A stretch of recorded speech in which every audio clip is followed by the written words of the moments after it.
Welcome to the Art Project. If you enjoy this video or it's helpful, give it a thumbs up, please. We're going to do cubes and spheres and cones and cylinders. We're going to start with the cube, and we're going to do things like the shadow and the highlight for starters. So the first thing I'm going to do is start paying attention to this one side of the cube and filling it in with, I'm using an ebony pencil. It gets a really nice dark so I can layer it and I can build it up and make it as dark as I like. So I'm going to do this and I'm going to build it up, not completely black yet, but I'm going to build it up and make it nice and dark. And I'm going to do that so that I can use a tortillon to do the reflected light. Now, a tortillon is just a paper stub. You can buy them at any art supply store, and I use it to blend and not get too dark right away. I'm going to do this side with the tortillon, not really using a pencil at all.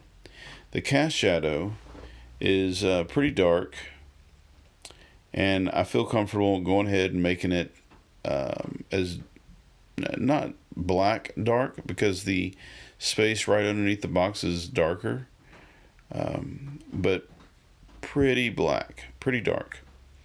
Then the negative space, which is as dark as you want it. I'm going to use this ruler to keep from getting any pencil out of the line, so to speak. Kind of using it as a mask. That way I can really color fast and fill that space in.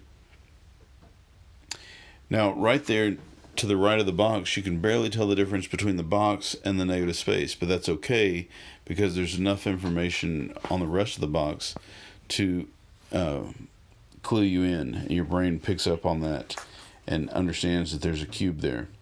I'm using a eraser mask and a ruler to mask off the left side of the box. And then finally, I'm doing the table. If you look in the photograph, you'll notice that the still life, that the table is kind of dark in the back. So now we're going to do the sphere, and I'm going to start with the shadow. I'm going to fill this in, and this will give me something that I can use the tortillon on.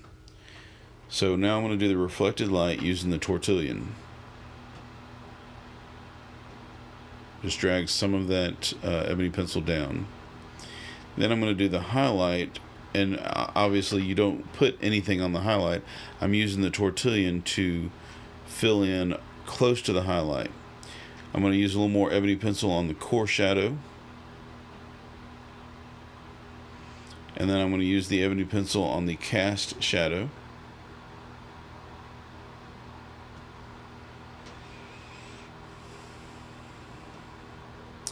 And then I'm going to do the negative space.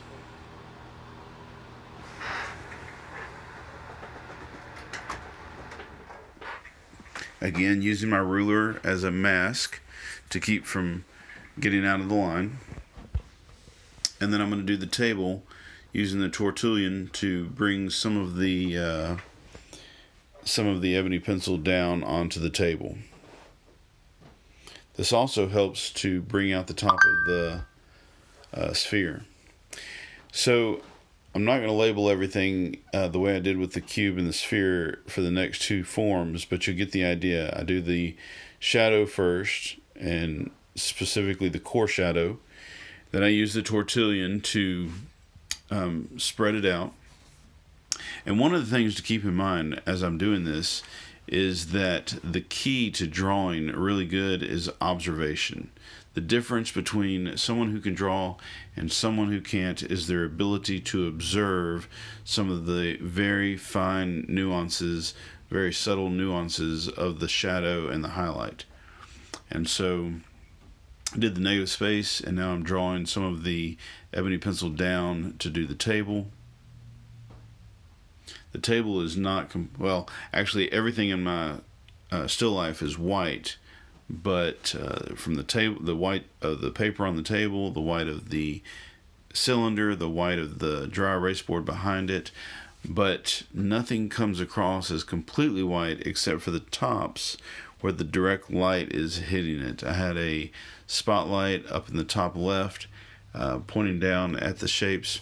And so I do the core shadows. I take my tortilla and pull some of it over into the lighter areas. I do the reflected light at the bottom, paying very close attention to where the reflected light is. Then I fill in the shadows. Then I use my ruler again as a shield to do the negative space. And then I'm going to also do the table as I did before. So this pretty much wraps up the video. I recommend that if you need to, you go back and you play it again and you slow it down or even pause it to kind of look at some of the specifics. You can slow it down so that you can work along with it, or you can hit the mute button and just watch. So that was pretty much it. I hope you enjoyed it. I hope it worked out well for you. I hope you try it out. If you enjoyed it and if it was helpful, please give me a thumbs up. Please subscribe if you haven't already. Please comment down below and let me know what you think of the video or my way of doing things or anything like that. I love to hear from y'all. Thanks. Now it's your turn. Go make some art.